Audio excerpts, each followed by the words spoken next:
Hello friends, मैं Ramesh Kumar Kumawat AC online classes YouTube channel पर आपका स्वागत करता हूं। दोस्तों, हम बात कर रहे थे प्रतिशत में और आज हम उसके आगे बढ़ते हैं और हम बात करते हैं किसी आयत, किसी वर्ग में इनकी भुजाओं में अगर वृद्धि या कमी होती है तो इनके क्षेत्रफल पर क्या प्रभाव पड़ता है। ऐसे किसी वृत्त की त्रिज्या में कोई परिवर्तन होता है तो उसके क्षेत्रफल पर क्या प्रभाव पड़ता है। तो दोस्तों चलते हैं एक एग्जाम्पल में।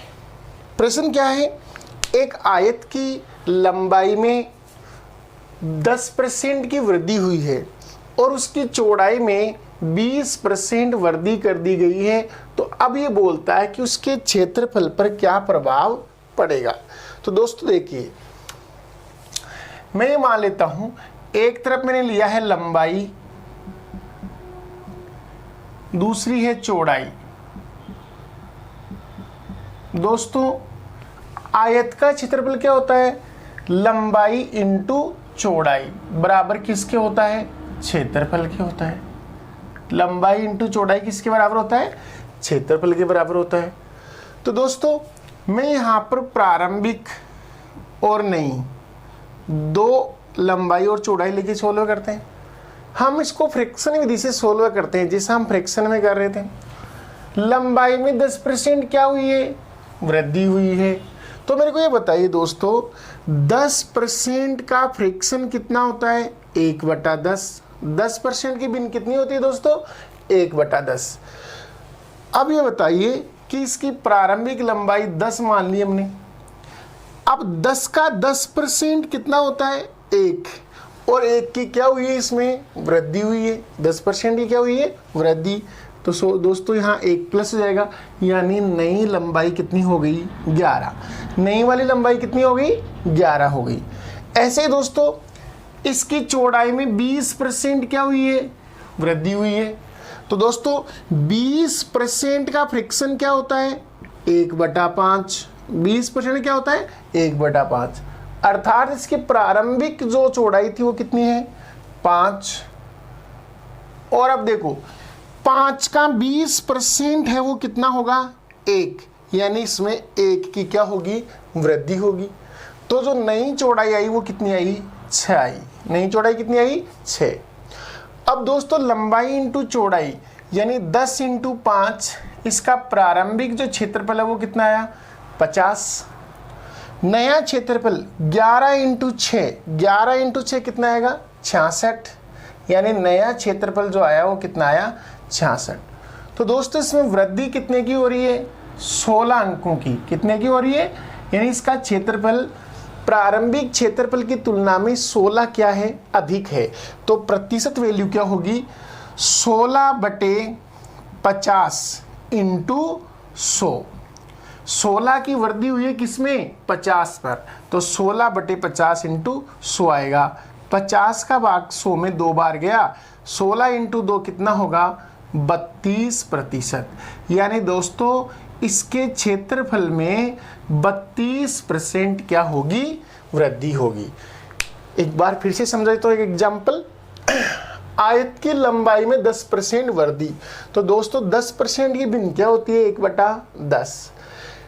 यानी इसकी प्रारंभिक जो लंबाई थी वो 10 थी और अब 10 का 10% 1 होता है, यानी नई लंबाई 1 बढ़कर कितनी हो गई, 11 हो गई। अब दोस्तों चौड़ाई में 20% वृद्धि बोल रहे हैं, तो 20% का फ्रिक्शन कितना होता है, 1/5। और 5 का 20% कितना होता है, 1, यानी नई चौड़ाई होगी वो 5 + 1 कितनी होगी, 6। तो पुरानी चौड़ाई 5 थी, नई चौड़ाई कितनी हो गई, 6। तो इसका प्रारंभिक जो क्षेत्रफल था वो 10 इंटू 5, लंबाई इंटू चौड़ाई होता है, तो कितना आया, 50। नया क्षेत्रफल लंबाई इंटू चौड़ाई 11 इंटू 6 कितना आएगा, 66। तो दोस्तों पहले से नया वाला जो क्षेत्रफल है वो कितना अधिक है, 16 अंक अधिक है। हमें प्रतिशत वृद्धि बतानी है, तो 16 की वृद्धि किस पर हुई है, 50 पर, यानी 16/50 इंटू 100। 50 को 100 से काट दिया, 2 आ गया। 16 इंटू 2 कितना होगा, 32%। यानी इसके क्षेत्रफल में 32% क्या हुई है, वृद्धि। दोस्तों इसका एक तरीका और देखते हैं, ये एक अलग तरीके से भी हो सकता है। कैसे दोस्तों, वो देखते हैं एक बार। मान लेते हैं दोस्तों इसका पुराना जो क्षेत्रफल था वो कितना था, आयत का पुराना क्षेत्रफल कितना था, 100 था। पुराना क्षेत्रफल कितना था आयत का, 100 इनटू, अब दोस्तों आप जानते हो आयत का क्षेत्रफल होता है लंबाई इंटू चौड़ाई, यानी एल और बी दोनों किस में आएंगे, मल्टीपल में आएंगे। तो देखो लंबाई में वृद्धि या कमी है वो यहाँ रखेंगे, और चौड़ाई में जो वृद्धि कमी होने के बाद में जो मान बना वो यहाँ रखेंगे हम उसकी परसेंटेज वैल्यू। तो दोस्तों लंबाई में 10% वृद्धि हुई है, अर्थात 110/100। परसेंटेज को उठाया तो नीचे क्या आ गया, 100 आ गया दोस्तों, इनटू बी, चौड़ाई में क्या हुआ है, 20% वृद्धि, अर्थात अब 120% हो चुकी। परसेंट उठाएंगे तो बट्टे में क्या आएगा, 100 आएगा। देखो दोस्तों ये दो बिंदु कैंसिल हो गई यहाँ से, और ये दो बिंदु यहाँ से कैंसिल हो गई। 12 × 11 132, यानी जो नया क्षेत्रफल है वो 132 है। पुराना जो क्षेत्रफल यानी प्रारंभिक जो क्षेत्रफल था वो कितना था, 100 था। तो दोस्तों पुराने वाले यानी प्रारंभिक की तुलना में जो नया वाला है वो कितना अधिक है, 32% क्या है, अधिक, यानी 32% की क्षेत्रफल में क्या हुई है, वृद्धि हुई है। ये एक नया तरीका है, इसकी देख सकते हैं, थोड़ा शॉर्ट भी है कि एल में क्या हुआ, 10% वृद्धि। देखो कोई भी चीज़ अपने आप में 100% होती है, अगर उसमें 10 की वृद्धि हुई तो 110% हो गया, प्रतिशत उठाया तो नीचे बट्टे में क्या आया, 100 आया। चौड़ाई में 20% वृद्धि, और 20% का मतलब 120%, परसेंट आएंगे तो बट्टे में 100 आएगा। कैंसिल होने के बाद राशि आई 132, जो प्रारंभिक क्षेत्रफल की तुलना में कितनी अधिक है, 32%। दोस्तों चलते हैं अगले एग्जाम्पल पर। सेम वैसे ही प्रश्न है, यहाँ लंबाई में वृद्धि हुई है और चौड़ाई में 10% क्या हुई है, कमी हुई है। तो इसके क्षेत्रफल पर क्या प्रभाव पड़ेगा। तो दोस्तों ये देखो, हमने मान लिया लंबाई और चौड़ाई, और लंबाई इंटू चौड़ाई क्या होता है, क्षेत्रफल होता है, क्षेत्रफल हो जाएगा। प्रारंभिक लंबाई मानेंगे और नई लंबाई मानेंगे। दोस्तों 37% का भिन्न कितना होता है, 3/8। 37.5% में का फ्रैक्शन कितना होता है दोस्तों, 3/8। अर्थात प्रारंभिक लंबाई कितनी थी, 8 सेंटीमीटर है, या मीटर मान लो, इकाई हमारे पास है नहीं है। 8 का 37.5% होगा, वो कितना होगा, 3, यानी 8 का 37.5% 3 होगा। और ये 37.5% क्या हुई है, वृद्धि, अर्थात ये 3 क्या होगा, जुड़ेगा, तो 8 और 3 11, यानी नई जो लंबाई होगी वो कितनी होगी, 11 होगी। अब दोस्तों बात करते हैं चौड़ाई की। चौड़ाई के लिए भिन्न आपको कितना देखा, 10% चौड़ाई में क्या हुई है, कमी। 10% का भिन्न कितना होता है, 1/10। अर्थात दोस्तों इसकी प्रारंभिक जो चौड़ाई थी वो कितनी थी, 10। अब चौड़ाई में 10% क्या हुई है, कमी, अर्थात इसका 10% कितना होता है, 1 की क्या हुई है, कमी। तो 10 में से 1 गया तो अब चौड़ाई कितनी रह गई, 9 ही रह गई। तो दोस्तों इसका जो प्रारंभिक क्षेत्रफल था वो कितना हुआ, 10 8 80। नया जो क्षेत्रफल है वो 11 9 99। तो दोस्तों क्षेत्रफल में वृद्धि हो रही है या कमी हो रही है। तो हम देख रहे हैं कि प्रारंभिक क्षेत्रफल 80 था, नया क्षेत्रफल 99 है। इसका मतलब इसमें 19 की क्या हुई है, वृद्धि हुई है। 19 की क्या हुई है, वृद्धि। तो अब इसका आपको निकालना है कि प्रतिशत वृद्धि कितनी होगी।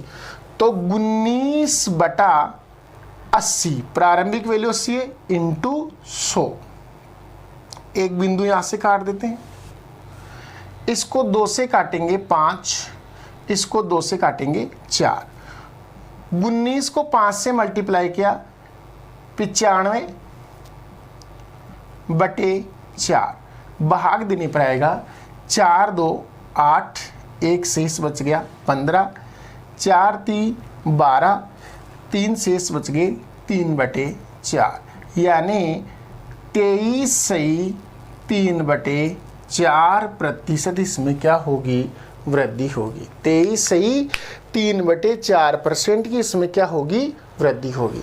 तो दोस्तों हम इसका दूसरा वाला तरीका भी देखते हैं जो इससे थोड़ा आसान रहता है। ये हमारा फ्रैक्शन वाला है, इससे हम कभी गलतियां नहीं करेंगे। इससे हमारा बिल्कुल कोई भी प्रश्न है, कैसी भी संख्या आ गई 0.2 में आए, हम उसको आसानी से सोल्व कर सकते हैं। अब हम चल रहे हैं इसके दूसरा तरीका।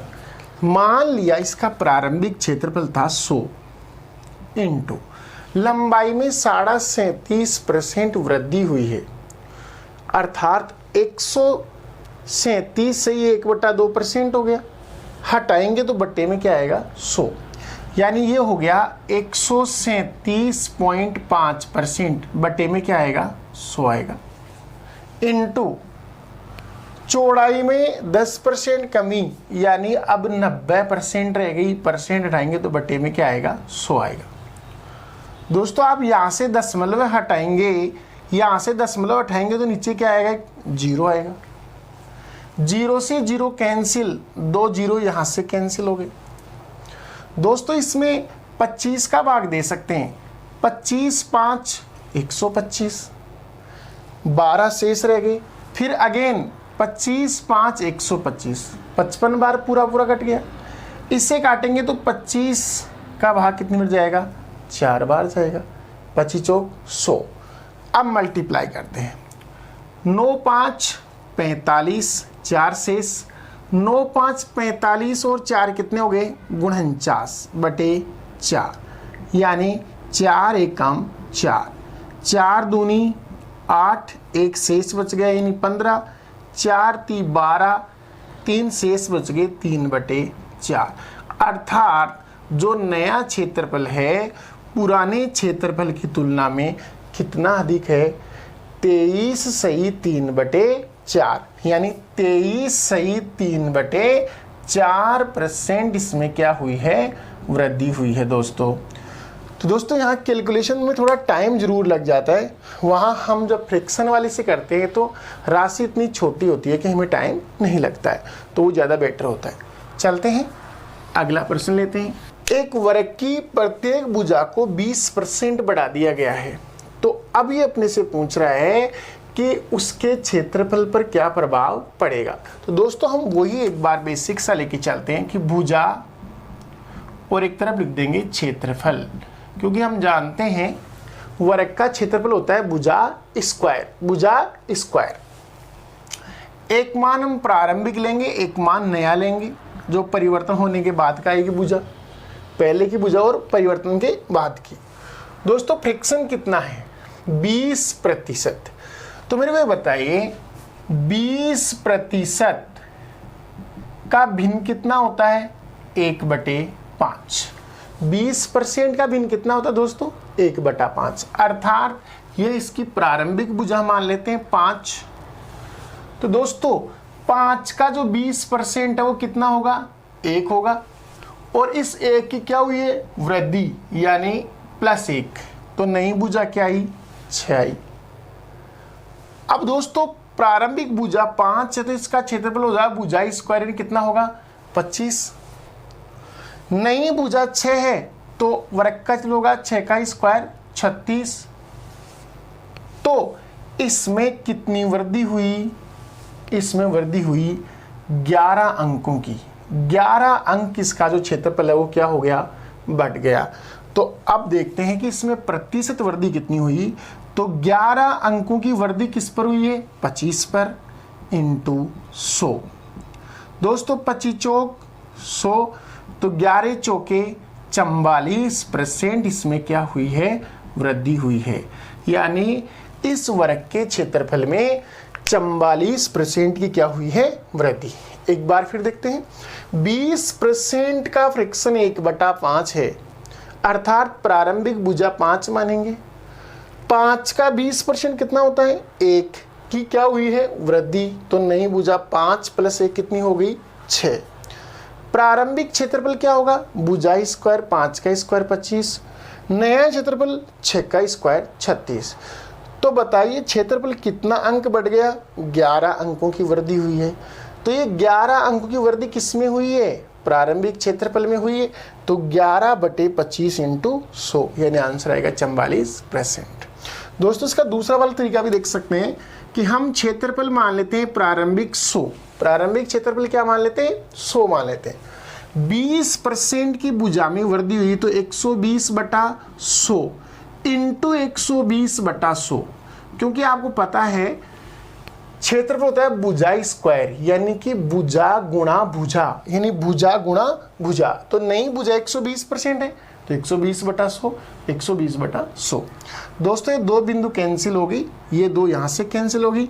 12 इंटू 12 144। तो जो नया क्षेत्रफल है वो पुराने क्षेत्रफल से कितना अधिक है, 44% अधिक है, यानी क्षेत्रफल में 44% की क्या हुई है, वृद्धि हुई है। चलते हैं अगले एग्जाम्पल पर। अगला एग्जाम्पल लेते हैं।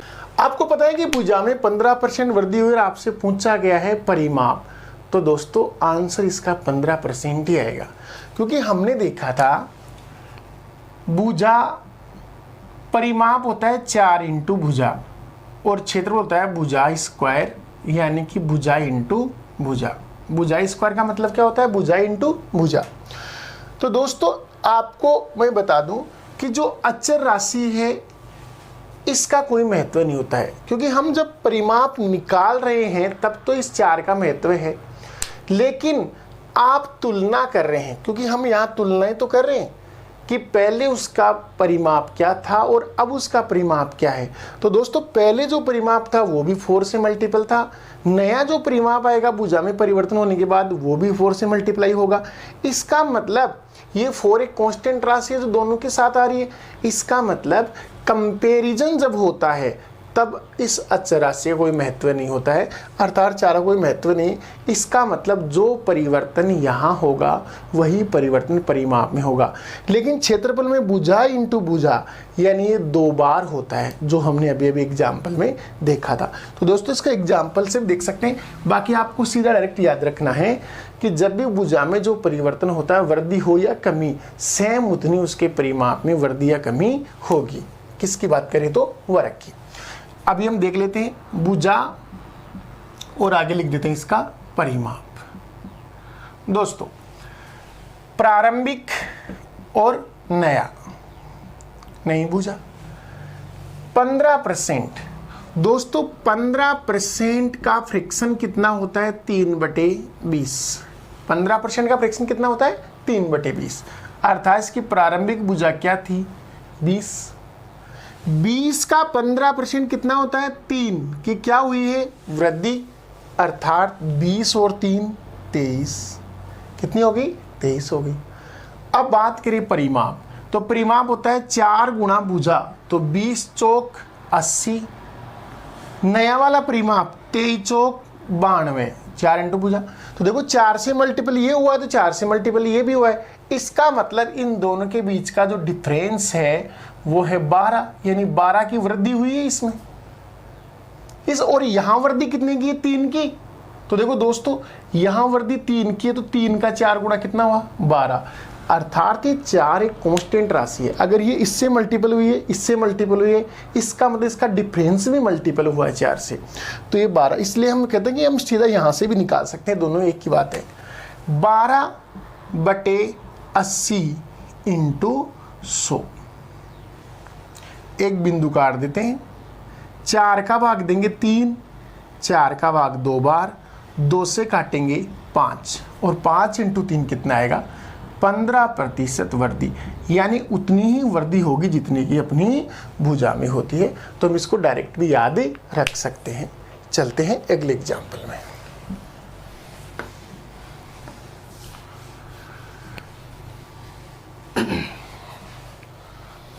अगला एग्जाम्पल हम लेते हैं, एक वृत्त से बात करते हैं। त्रिज्या में कितनी वृद्धि हुई दोस्तों, 10% वृद्धि हुई है और हमें क्षेत्रफल में पहुंच रहा है। दोस्तों बात वो भी यहां भी गई कि त्रिज्या होती है, व्यास होता है, परिधि होती है और क्षेत्रफल होता है। त्रिज्या r, व्यास त्रिज्या का दुगुना 2r, परिधि 2πr और क्षेत्रफल πr²। अगर हम कंपेरिजन की बात कर रहे हैं तो दोस्तों इन तीनों में एक ही मान आएगा, क्योंकि यहाँ 2 पाई है वो क्या है कांस्टेंट, इन्हें उठा दें। यहाँ 2 क्या है कांस्टेंट, इसको भी उठा सकते हैं। इसका मतलब तीनों में ही डिपेंडेंट यानी कि चर क्या है आर ही है, जिसका प्रयोग तीनों में क्या है, तीनों में ही पावर आर की क्या है 1 है। तीनों में आर की पावर क्या है 1, अर्थात आर में 10% वृद्धि है तो व्यास में भी 10% ही होगी, परिधि में भी 10% ही होगी। लेकिन दोस्तों यहाँ अगर इस पाई को अचर राशि को उठा भी दिया तो भी आर की पावर कितनी है 2, यानी आर गुणा आर, जो 10% की वृद्धि है वो 2 बार मल्टीपल में आएगी, इसलिए इसका आंसर चेंज हो जाएगा। जबकि इन तीनों के लिए आंसर क्या रहेगा सेम। इसलिए एक बार एग्जाम में आया भी था, एसएससी में एक प्रश्न भी पूछा गया था कि एक वृत्त के व्यास में 40% वृद्धि कर दी जाए तो उसके क्षेत्रफल पर क्या प्रभाव पड़ेगा। तो दोस्तों कुछ बच्चों ने क्या किया कि उन्होंने ये सोचा कि व्यास में 40% वृद्धि हुई है तो उन्होंने त्रिज्या में 20% मान ली, क्योंकि सबने पढ़ा हुआ है कि त्रिज्या व्यास की आधी होती है, और उन्होंने क्या कर दिया 40% का आधा कर दिया। लेकिन दोस्तों वो परसेंट था यानी कंपैरिजन था, वो कंपैरिजन वो 40 सेंटीमीटर नहीं था। अगर लंबाई होती कि व्यास का मान 40 सेंटीमीटर तो त्रिज्या जरूर 20 सेंटीमीटर होती। लेकिन दोस्तों व्यास में परिवर्तन 40% है, यानी कि वो एक कंपैरिजन है कि पहले वाले व्यास की तुलना में नया व्यास 40% अधिक है। इसका मतलब त्रिज्या में भी परिवर्तन कितना रहेगा 40% रहेगा, और उसके अकॉर्डिंग ये आंसर आएगा। तो कुछ लड़कों ने क्या कर दिया उसको आधा करके सोल्व किया और वो आंसर क्या हो गया गलत हो गया। तो दोस्तों हम चल रहे हैं एक बार इसमें तरीके देखते हैं। त्रिज्या है और एक तरफ लिखेंगे क्षेत्रफल, त्रिज्या और एक तरफ क्षेत्रफल। प्रारंभिक और नई वाली त्रिज्या की बात करेंगे, चलते हैं। 10%, तो दोस्तों 10% का फ्रैक्शन कितना होता है 1/10। 10% का फ्रैक्शन कितना होता है 1/10, अर्थात इसकी प्रारंभिक त्रिज्या कितनी मान लें 10 मान लें। तो दोस्तों 10 का 10% कितना है 1, और वो क्या हुई है वृद्धि यानी प्लस, तो 10 और 1 11, यानी नई त्रिज्या क्या है 11 है। तो दोस्तों क्षेत्रफल क्या होगा पाई आर स्क्वायर। तो बताइए 10 का स्क्वायर कितना होगा 100, और 100 को पाई से मल्टीपल करेंगे तो क्या आएगा 100 पाई। अब देखते हैं आगे 11 का स्क्वायर यानी पाई आर स्क्वायर होगा क्षेत्रफल। क्षेत्रफल क्या होगा पाई आर स्क्वायर, आर का स्क्वायर को पाई से मल्टीपल करना है। 11 का स्क्वायर 121, 121 को पाई से मल्टीपल करेंगे तो क्या आएगा 121 पाई। तो दोस्तों यहाँ वृद्धि कितने की हुई 21 पाई की, कितने की हुई 21 पाई वृद्धि। तो इसका आंसर आएगा 21 पाई की वृद्धि किस में हुई है 100 पाई में, तो बटे 100 पाई इंटू 100। दोस्तों पाई से पाई कैंसिल, 100 से 100 कैंसिल, आंसर क्या आएगा 21% की क्या हुई है इसमें वृद्धि हुई है। आंसर क्या आएगा 21% की इसमें क्या हुई है वृद्धि हुई है। दोस्तों फिर से देख लो एक बार, 10% की भिन्न क्या होती है 1/10 होती है, इसलिए हमने प्रारंभिक त्रिज्या 10 ले ली। 10 का 10% कितना होता है 1, यानी वृद्धि हो गई 1 की, तो 10 और 1 11, नई त्रिज्या क्या 11। सूत्र होता है पाई आर स्क्वायर, यानी आर स्क्वायर को पाई से मल्टीपल करना है, तो 10 का स्क्वायर 100, 100 को पाई से क्या तो 100 पाई। 11 को पाई से करेंगे 11, 121, 121 को पाई से करेंगे तो 121 पाई। तो दोस्तों वृद्धि कितने की हुई 21 पाई की, किस पर हुई 100 पाई पर, तो 21 पाई बटे 100 पाई इंटू 100 से 100 कैंसिल हो गया, पाई से पाई कैंसिल हो गया, आंसर कितना आ गया 21%। अर्थात दोस्तों अगर हम यहाँ पाई से मल्टीपल ना करते तो भी बात वही है, क्योंकि यहाँ आगे जाके पाई से पाई वापस कैंसिल हो गया, क्योंकि अगर यहाँ पाई नहीं लेते तो यहाँ भी पाई नहीं आता। तो हम कहते हैं कंपैरिजन में कांस्टेंट का महत्व नहीं होता है, अगर हम बात किसी कर रहे हो कंपैरिजन की।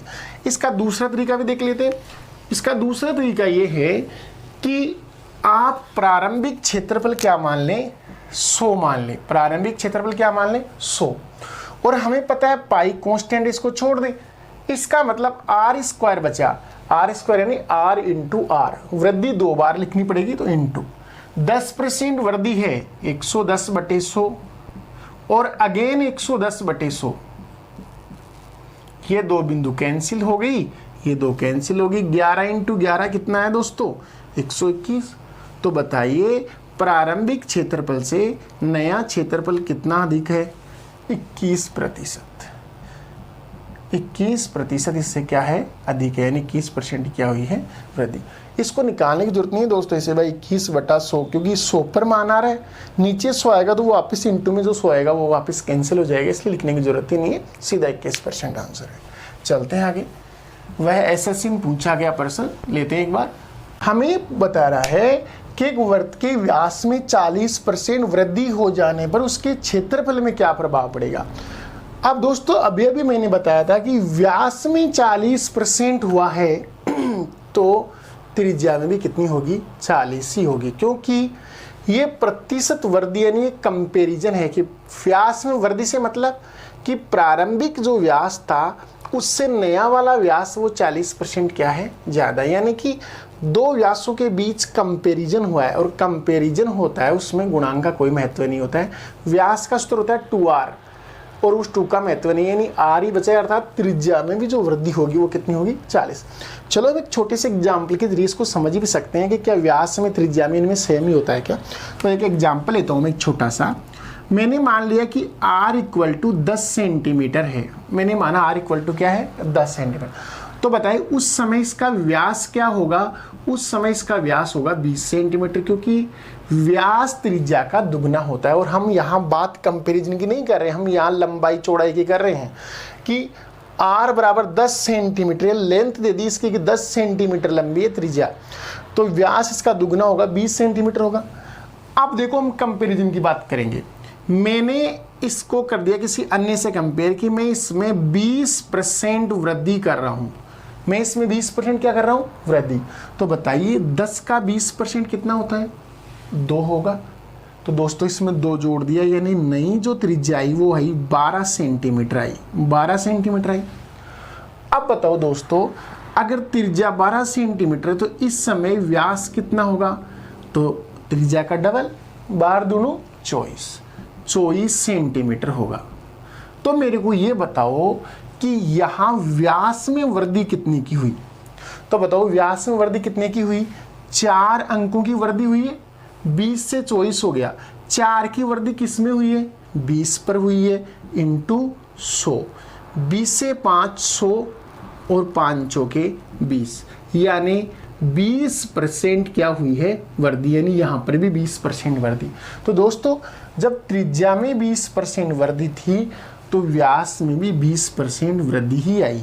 हाँ, हम ये कह सकते हैं कि त्रिज्या में 2 सेंटीमीटर की वृद्धि है तो व्यास में डबल होगी, यानी 4 सेंटीमीटर की होगी, क्योंकि सेंटीमीटर अलग चीज़ है, क्योंकि वो एक लेंथ है, जबकि प्रतिशत है वो पिछले की तुलना में दूसरे को क्या किया गया है? कंपेयर किया गया है। और जब बात कंपैरिजन की होती है तो अचर का कोई महत्व नहीं रहता। ये 2 से मल्टीपल हो के आया है तो इधर ये भी 2 से मल्टीपल हो के आया है, इसका मतलब दोनों में 2 मल्टीपल हैं, तो बीच में आने वाला जो डिफरेंस है वो भी क्या होगा? 2 का मल्टीपल होगा, इसलिए परसेंटेज वैल्यू बिल्कुल क्या आएगी? सेम ही आएगी। तो दोस्तों कुछ बच्चे क्या करते हैं कि ऐसा प्रश्न एसएससी में पूछा हुआ है, ये एसएससी में आया हुआ प्रश्न है, तो लड़कों ने क्या किया, कुछ बच्चों ने, क्योंकि इसका पहला जो ऑप्शन था वो 44% था पहला ऑप्शन, और आप यहाँ से देखते हैं अगर व्यास में 40 है तो बच्चों ने तुरंत इसको आधा कर दिया, यानी 20% कर दिया, और 20 अगर % त्रिज्या में वृद्धि मानते हैं तो क्षेत्रफल में 44 आएगी। लेकिन दोस्तों इसका आंसर 44 नहीं होगा, इसका होगा 96% होगा। आंसर कितना आएगा? 96। कैसे? अपना एक दूसरा वाला तरीका यूज कर लें, सीधा ही प्रारंभिक क्षेत्रफल क्या मान लूँ मैं? 100 मान लूँ, इनटू वृद्धि कितनी हुई है? 40%, तो 140/100, अगेन 140/100, क्योंकि हम बात कर रहे हैं किसकी? क्षेत्रफल की, तो 2 बार आएगी, r² होता है, कैंसिल हो गई, 2 बिंदु कैंसिल, 14 × 14 यानी 196, यानी इसमें वृद्धि कितने की हुई है? 96% की क्या हुई है? वृद्धि हुई है। ये हमारा सेकंड वाला जो तरीका है उससे हमने इसको सोल्व कर दिया। बाकी आप पहले वाले से भी कर सकते हो। 40% की भिन्न होती है 2/5, यानी आप पहले त्रिज्या 5 मान लो, फिर 5 का 40% 2 जाएगा, यानी 7, दूसरी त्रिज्या 7 मान लो, 5 का स्क्वायर 25 पाई हो जाएगा, उधर 5 पाई आर स्क्वायर करेंगे ना तब 25 पाई हो जाएगा, उधर 7 का 49 पाई हो जाएगा, और वहाँ से हम उसको दोबारा निकालेंगे तो आंसर वही 96% आएगा। तो दोस्तों ये वो प्रश्न थे जो क्षेत्रफलों से संबंधित थे, इनको हम आसानी से सोल्व कर सकते हैं। कन्फ्यूजन नहीं होना है, क्योंकि आप हमेशा फॉर्मूले याद रखो, क्योंकि बहुत सारे प्रश्न ऐसे होते हैं जो लॉजिकल होते हैं। जैसे आपको ये बोल दिया कि एक वृत्त की परिधि में 50% कमी है तो त्रिज्या बताओ। तो दोस्तों आपको पता है प्रतिशत कमी देने का मतलब ये कंपैरिजन हो रहा है कि 50% कमी की है उसने किसमें, परिधि में, अर्थात पहले वाली परिधि से नई वाली परिधि 50% कम, यानी कि क्या हुआ है, कंपैरिजन हुआ है ना। और कंपैरिजन में कांस्टेंट का महत्व नहीं होता, अर्थात आर में भी क्या रहेगी, 50% ही रहेगी, आर में भी क्या रहेगी, 50% रहेगी। तो दोस्तों कई बार हमें त्रिज्या में 10% कमी दे के बोलता है कि इसकी परिधि में क्या प्रभाव पड़ेगा, तो आंसर 10% ही आएगा वापस। अगर आपको बोल दे कि त्रिज्या में 12% कमी हुई है तो इसके परिधि पर क्या प्रभाव पड़ेगा, तो श्योर है कि 12% कमी ही आएगा, आंसर क्या आएगा, 12% कमी ही आएगा। चलते हैं दोस्तों आगे। अब हम बात करते हैं आयतन से संबंधित, जिनमें आयतन में अपने को वृद्धि या कमी पूछ ले तो वो कैसे करने अपने को प्रश्न। तो दोस्तों देखो, एक घन, एग्जाम्पल की बात कर रहा हूं, एक घन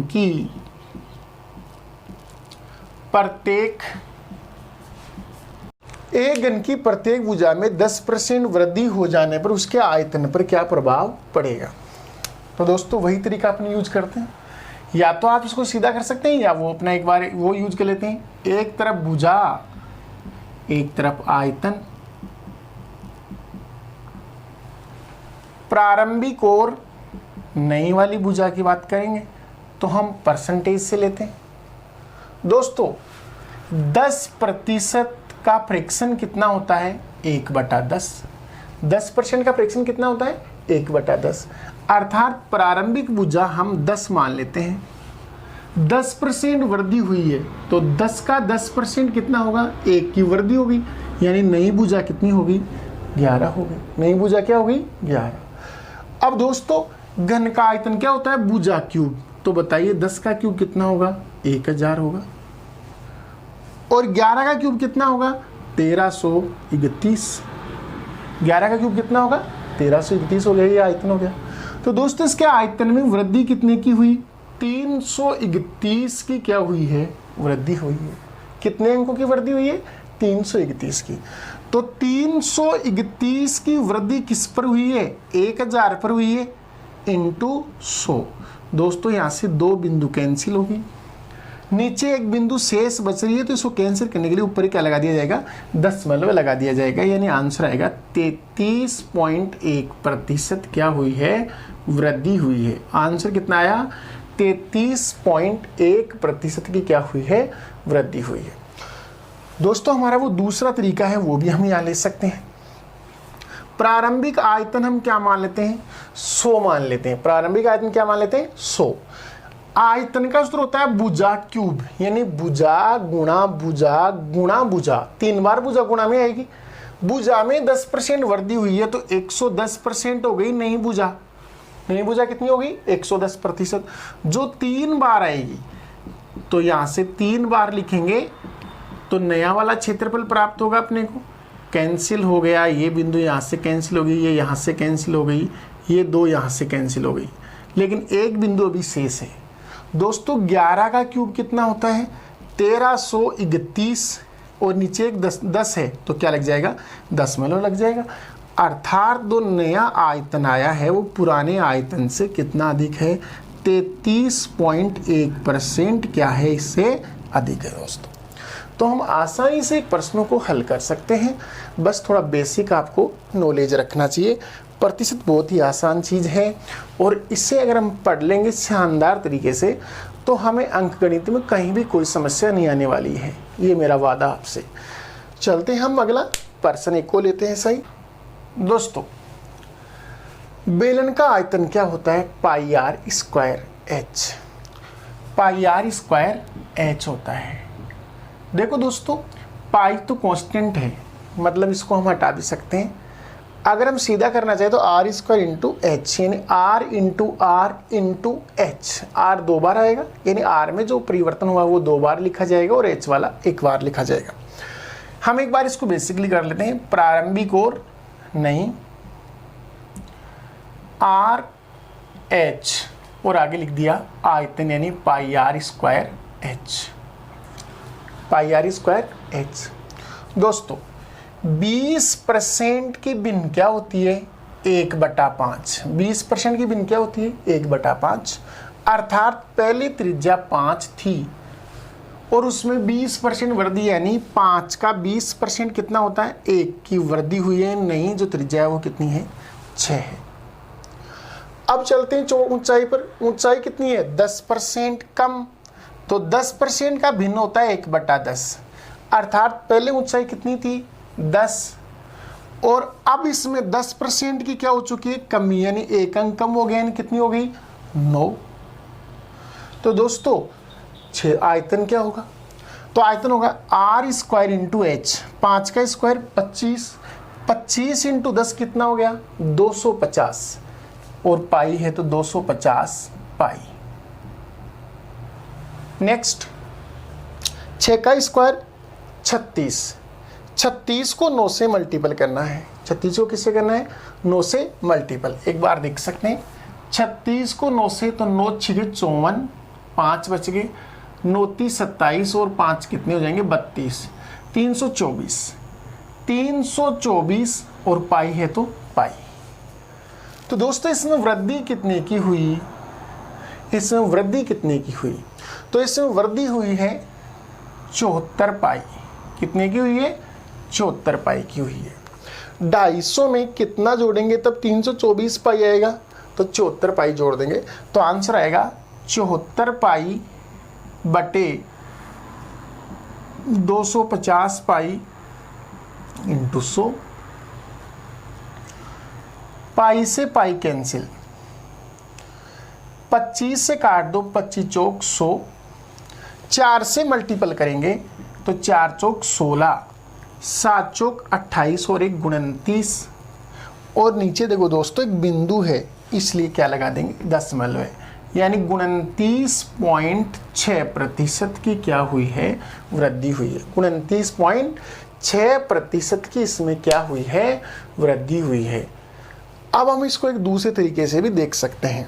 ये तो समझ में आ ही गया होगा, क्योंकि हमने बेसिकली बहुत सारे एग्जांपल्स कर लिए इस तरीके से, प्रारंभिक वाले तरीके से, तो ये करते आ रहे। अब इसका बेसिक वो दूसरा वाला तरीका देखते हैं, वो कैसे होगा। दूसरे तरीके में वही है कि हम पाई तो कांस्टेंट है, तो पाई को तो यहाँ से कैंसिल आउट कर देंगे, पाई का तो कोई महत्व ही नहीं रहा। हमने माना कि इसका प्रारंभिक जो आयतन था वो क्या था? 100 था, इंटू आर स्क्वायर, यानी आर इंटू आर, आर को 2 बार लिखा जाएगा। 20% वृद्धि है तो दोस्तों 120% है, और इससे आपने 2 बार लिख दिया, 120/100 इंटू 120/100। अब कौन है? एच, जो एक ही बार आएगा, यानी 10% कमी, यानी 90/100। दोस्तों ये 5 जो बिंदु है वो कैंसिल आउट हो गई, यहाँ से 5 बिंदु कैंसिल आउट हो गई, 1 बिंदु शेष बच रही है।